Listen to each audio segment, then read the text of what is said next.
everyone, and welcome to today's video. Now, today, I'm going to be mainly talking about Sinatraa.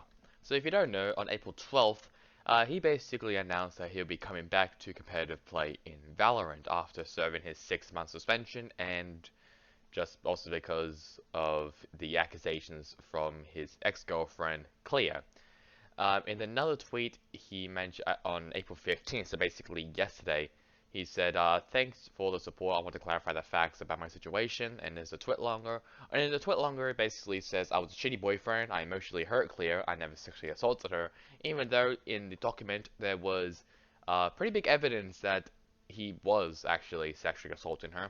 And there was an investigation that found no conclusive evidence that any crime was committed. Weird, but okay. I served a 6-month suspension. That's very true, he did.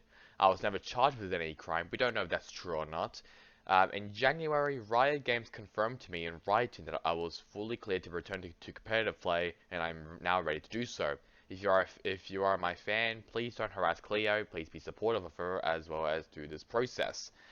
I think this is the last one is the big one that everyone has really been talking about, because in the competitive ruling that I did, I think last year, I think it was last year when this all happened, it said that Sinatraa wasn't, what's the challenge for? He wasn't, he wasn't cooperative in the investigation, and he wasn't, doing a lot to help it, if that makes sense. Probably not, but basically he just wasn't, he wasn't cooperating with, the investigation, or like people investigating him and all that other stuff. So that it's, the last one is very, very fishy to really say. He actually pulled out an email that that Riot actually sent him. It says, hey Jay, just wanted to give you a quick update. I was finally able to speak with both of our, that's just all blanked. You are now fully eligible to sign up and play in VCT. For additional context, the training was supposed to focus on cooperating with investigations. However, we feel like you would already know most of the information covered in the training. If, for whatever reasons, team/orgs need confirmation from us, feel free to pass along my email to them, and I can confirm that you're eligible to compete. Please let me know if you have any questions. So basically, what this email is saying that you don't have to do the training, which when we get to the competitive ruling, he does have to do the training. So this was kind of a stupid move by whoever sent this email. I feel like they should have just told them, alright, do the training, because even like there's like, especially like in motorsport, there's drivers and like other like sporting athletes who have done something and they have to go with sensitive training or or cooperating with investigation training. They still have to deal with that. It's not like they know everything. They still have to go along with the training, even if they know about it. So it's stupid, especially for this person who sent this email. And I feel like it wasn't really a good idea for Sinatraa to really come out and say that he'll be returning to competitive play, even though I feel like the only team who would give him a chance is Sentinels, and we'll get to that also very soon. But there's been some rumors about him joining Sentinels and benching one fan favorite player. But either way, this is a very interesting event, or stuff that is happening now on Twitter. Obviously, am I happy that if he's in competitive play?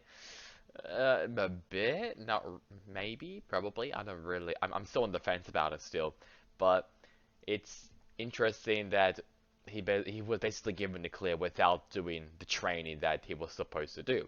Now let's move over to today, which was just announced, and it says here, Valorant Champions Tour update. This is from John Needham, who's the president of esports of Riot Games. On Thursday, April 14th, the competitive operations team became aware of an email sent by a member of our team that stated incorrectly that a mandatory component of a competitive ruling issued to J. Sinatraa 1 was not necessary. We have informed Mr. 1 that, contrary to that communication and in accordance with the competitive ruling, he is required to undergo professional conduct training. We have begun working with Mr. 1 to complete his training. The training will focus on 1. Conducting oneself as a professional, 2. Complying with rules and regulations, and 3. Complying with investigations. The allegations made in this matter are among the most significant that can be levied against an individual, and we take all such claims extremely seriously. We would like to apologize to the Valorant community for our mistakes. We have initiated an internal investigation with the individuals at Riot Games who were involved and are reviewing our policies and procedures to ensure competitive rulings are followed through correctly in the future. So this is basically saying that the individual who did this is a massive nonce. Well, not really a nonce, but just a knobhead.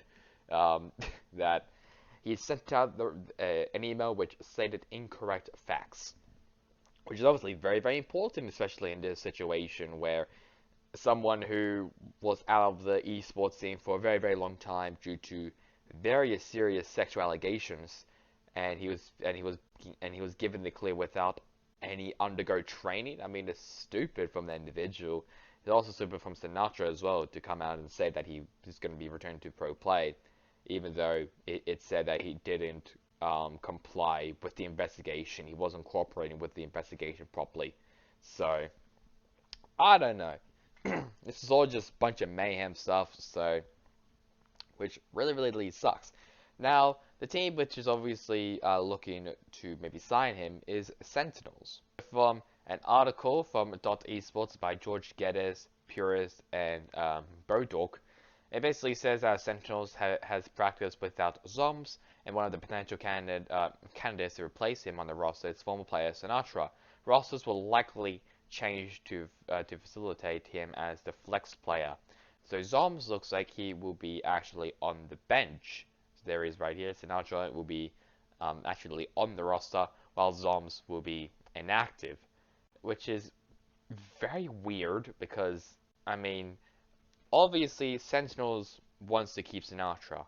Sinatraa was actually a streamer for them. I feel like it would have been better if he was actually a content creator for Sentinels. I think that would be a lot more fair, a lot more, alright and everything, but it's incredibly weird that he was, I mean, Zoms has not been performing well, obviously, we know that, but shouldn't you just get, like, another smoke player, maybe? Like, a player who actually plays on, like, as a controller? Like, I don't really, like, try to get Marved, but that'd be really difficult. You could get someone else. Like, I don't really know who's a free agent right now in the NA scene. I generally don't know. I guess maybe, actually, isn't Hayes like, I can't remember if Hayes is a controller or not. I think he is. But isn't Hayes, yeah, isn't Hayes just said that he was looking for other opportunities? So you can maybe get Hayes into Sentinels. But it's weird. I mean, I feel like there's no need for Sinatraa to go to Sentinels. I think that he could maybe fit on a different team. But I mean, if they could give it, I mean, if it works, it works. Obviously, if it does work, um, people aren't going to be too happy about it. And if it doesn't go well, then I think a lot more people are going to be very happy about that because, I mean, they brought someone in who was under serious allegations. But that is really about it for me. I just want to do just quick video about this competitive ruling, this update about this whole Sinatraa situation. So that's about it for me. Hope you guys enjoyed it. Catch you guys on next time in the next one. Goodbye.